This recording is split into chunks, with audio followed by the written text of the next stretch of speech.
Every political party in India has paid lip service to the idea of simultaneous national and state polls. The idea is now coming to fruition, with the election commissioner indicating simultaneous polls could be held as early as next year. Kartikeya Sharma with this report.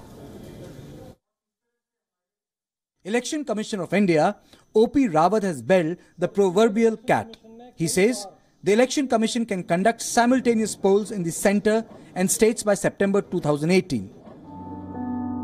The centre has met the demands of the Election Commission. It has provided 3,400 crores for procuring electronic voting machines and 12,000 crore for the voter verifiable paper audit trail.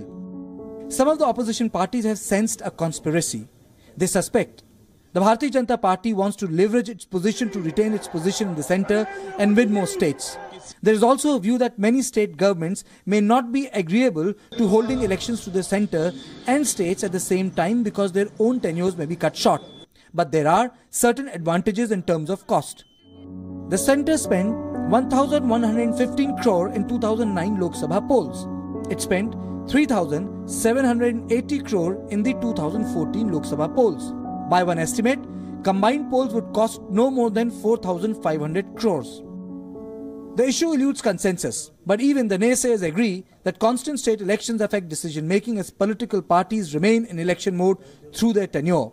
Simultaneous polls can save on money and logistics, and there are administrative benefits also. Kartikeya Sharma for WION. And is that a possibility? Well, former Chief Election Commissioner Mr. T.S. Krishnamurthy is joining us on the broadcast from Chennai to answer some of that question. Mr. Krishnamurthy, thanks so much for speaking with us at WION. What problems do you foresee in executing this proposal? My take is that it is not possible to hold simultaneous election either in 2018 or 19 by amending the constitution within such a short period. What is required is probably, if you want to have simultaneous elections for 2024, you can amend the constitution, because in some cases the House tenure may have to be extended so that all of them hold the elections together. It will be very difficult for 2019 to have simultaneous elections, even if you amend the constitution, because an amendment process itself will take its own time. So in the circumstances, my suggestion is administratively it is feasible. Right. Administratively it is some challenges can be overcome, particularly security aspect, etc. But the constitutional aspect has to be taken into account. My idea is that if you are prepared to hold necessary amendments, 2024 it will be easier to implement than earlier.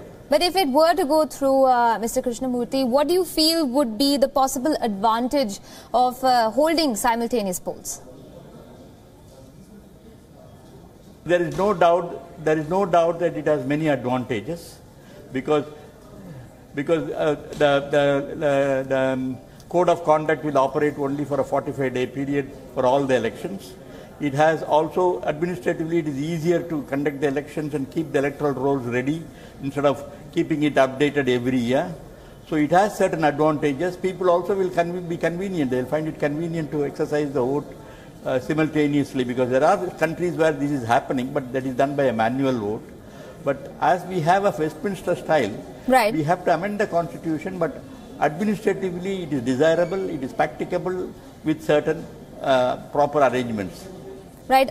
Do you think that there are some international models that India can look at in order to implement such a system, if at all? Well, I have seen many African countries. I have gone there. They are held simultaneously. And even in our own country till 1967 or so, we had only simultaneous elections. But it is only when the houses were dissolved for various reasons during this period, it did not follow the simultaneous pattern. But many countries, I think even in European countries, and this system is there, that simultaneously elections are held. I have seen, particularly in African countries, that simultaneous elections are held. Right. Mr. Krishnamurthy, thanks very much for joining us on the broadcast and sharing your perspective with us on that story.